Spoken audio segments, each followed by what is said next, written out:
அப்பப்போ காவல்துறை வந்து எங்களை ரொம்ப பயமுறுத்துது, எங்களை மிரட்டுது. எங்க வாழ்வாதாரமே கேள்விக்குறியா இருக்குது. இந்த 10 மாச காலமா சம்பளம் இல்லை. எங்க இப்போ எந்த பொழப்புக்கும் போக முடியல. என் பேர் நிர்மலா. விற்கப்பாளையத்தில் 20 வருஷமா வேலை பார்த்துட்டு இருக்கேன்.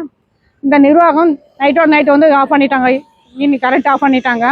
எங்களுக்கு வாழ்வாதாரம் எதுவுமே இல்லை. எங்களுக்கு இது வரைக்கும் 11 மாதம் ஆச்சு. எங்களுக்கு வேலையும் இல்லை, எங்களுக்கு சம்பளமும் இல்லை, எங்களுக்கு செட்டில்மெண்ட்டும் இல்லை. அப்பப்போ காவல்துறை வந்து எங்களை ரொம்ப பயமுறுத்துது, எங்களை மிரட்டுது. எங்களுக்கு பொழைக்கவே வழி இல்லை, இங்கே சாவலாமான்னு இருக்கு. அந்த நிலைமை இப்போ நாங்கள் உட்காந்துருக்கோம். எப்பப்போ வந்து எங்களை டார்ச்சர் பண்ணுறாங்க போலீஸ்காரங்க. இந்த 16 மாசமா போலீஸ்காரங்க சம்பளம் சாப்பிட முடியுமா? நாங்கள் எப்படி சாப்பிட்றது? 16 மாசமா 6 மாசமா உட்காந்து உள்ள இங்கே சமைச்சு சாப்பிட்டோம். எதுக்கும் வழி இல்லை. இப்போ எங்களுக்கு நிர்வாகம் எங்களுக்கு எதுவும் பதில் சொல்லலை. போயிட்டு தானே இருக்கோம். அந்த லேபர் முடிஞ்சப்படி தான் நீங்க வரணும். நான் 2 நாள் முன்னாடி தான் வந்து அப்பப்போ நீங்க இது மாதிரி பண்றீங்க. இருக்கிற மெட்டீரியல் உள்ள இருந்து வெளியே எடுத்துட்டு போறதுக்கு நீங்க ஐடியா பண்றீங்க.